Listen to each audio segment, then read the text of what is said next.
Hello everyone, how are you all? I hope all are very fine.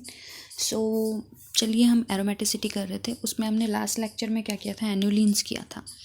अब आज जो हम करेंगे topic that would B braids rule.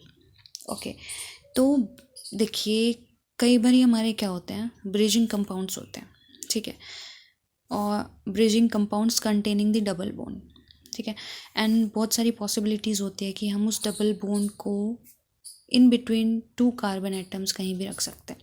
लेकिन ब्रैड्स रूल क्या कहता है हमारा कि इन अ ब्रिज्ड कंपाउंड, ठीक है, the double bond can not be put on the bridge head position.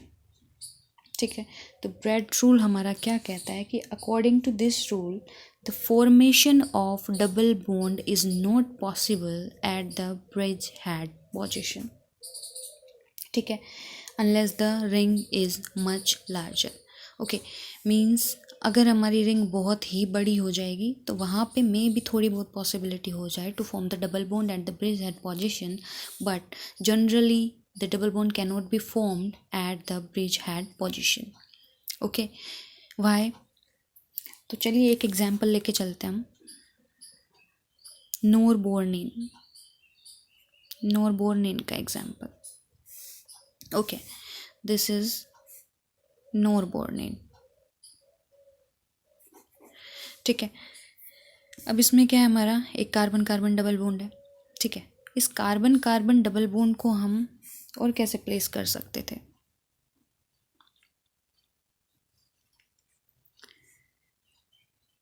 May be यहाँ रख सकते थे. ठीक है,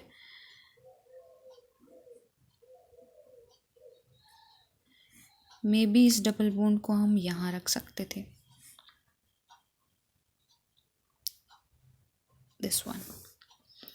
ठीक है, but this is not right, this is not right, because Bredt's rule हमारा क्या डिफाइन करता है कि ये जो डबल बॉन्ड है in a ring system in a bridged compound, the double bond can not be put on the bridge head positions. ठीक है, तो it is the right structure but it is not. अब ऐसा क्यों होता है, अब देखिए पाई बॉन्ड फॉर्मेशन के लिए जो हमारी पी ऑर्बिटल्स होती हैं, ठीक है, that should be in the same plane. Orbitals, क्योंकि जो पाई बॉन्ड फॉर्मेशन के लिए जो ऑर्बिटल्स ओवरलैप करेंगी दैट वुड बी प्लेनर, तभी उनकी क्या होगी, इफेक्टिव ओवरलैप होगी.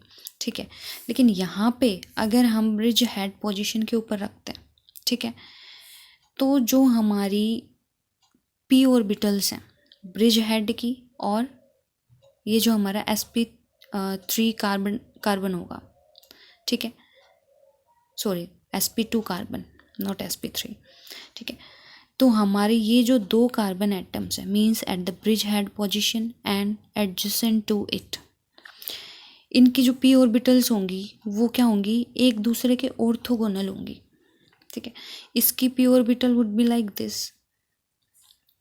ये मान लीजिए हमारा प्लेन है, तो हमारी जो पी ऑर्बिटल होगी वो क्या होगी, इसकी इस तरीके से होगी, इसके परपेंडिकुलर. दूसरा जो ब्रिज हेड पोजीशन है इसकी जो पी ऑर्बिटल होगी वो कहाँ होगी, इसके जस्ट परपेंडिकुलर. ठीक है, means this would be this side, इसके परपेंडिकुलर. ऑर्थोगोनल मीन्स इसके क्या होगी, परपेंडिकुलर होगी. तो these both P orbitals are orthogonal, means there is no effective overlap, क्योंकि पाई बॉन्ड फॉर्मेशन के लिए हमारी जो ऑर्बिटल्स होनी चाहिए वो क्या होनी चाहिए, प्लेनर होनी चाहिए. But here these are orthogonal.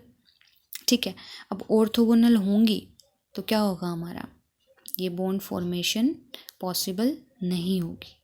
तो double bond can not be formed at the bridge head position. Okay, also bond angle क्या होगा हमारा, यहाँ पे कितना होना चाहिए था, sp2 के लिए कितना होता है, 120 डिग्री. ठीक है, तो वो 120 डिग्री यहाँ पे अटेन नहीं हो पाता है. Due to ring strain.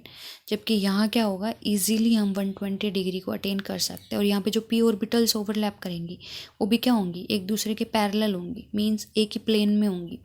तो this would be effective overlap, but इनके अंदर इफेक्टिव ओवरलैप नहीं होगी। तो हमारी ये वाली कॉन्फ़िगरेशन जो है डबल बॉन्ड की, that would not be accepted.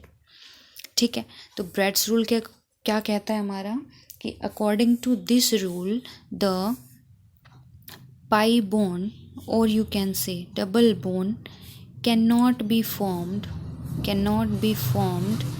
Eight the bridge head position unless the ring is much large enough। ठीक है, अब एक एग्जाम्पल आ जाता है हमारा, उसमें आपसे पूछेगा कि which one would be more basic, this is nitrogen, double bond O,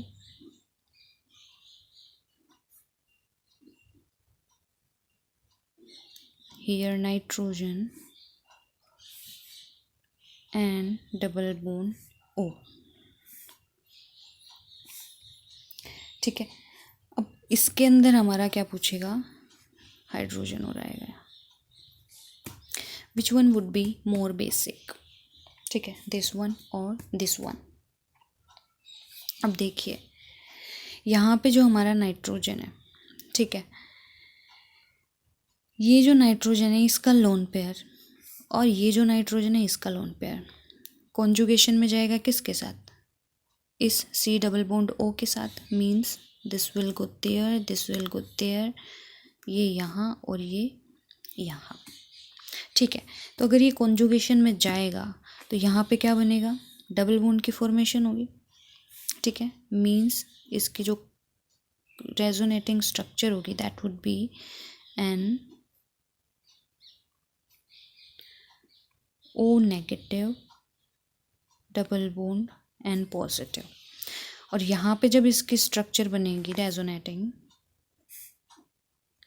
this would B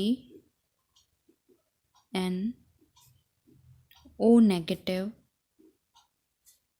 N double bond H positive.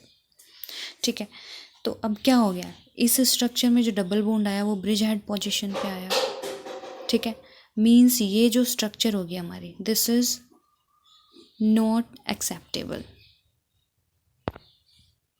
Okay, और यहाँ पे क्या होगा, ये हमारा जो डबल बॉन्ड बना है आफ्टर रेजोनेंस, तो ये क्या है, हमारा ब्रिज हेड पोजीशन में नहीं है। अकॉर्डिंग टू ब्रेड्स रूल क्या है कि double bond is not formed at the bridge head position, so this would not be favourable structure, but this is favourable.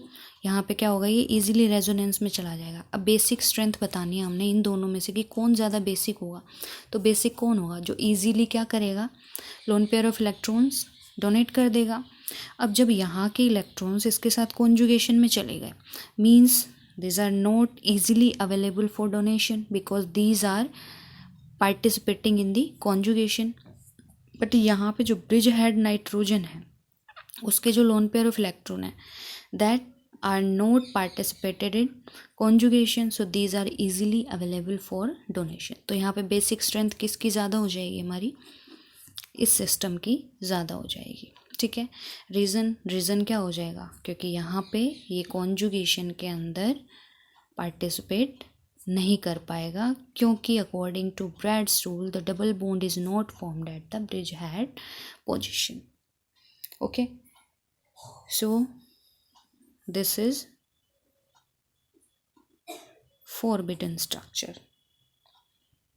okay, so this was Brad's rule। so आज के लिए इतना ही। if you like it then please like, share and subscribe and tata bye bye, take care।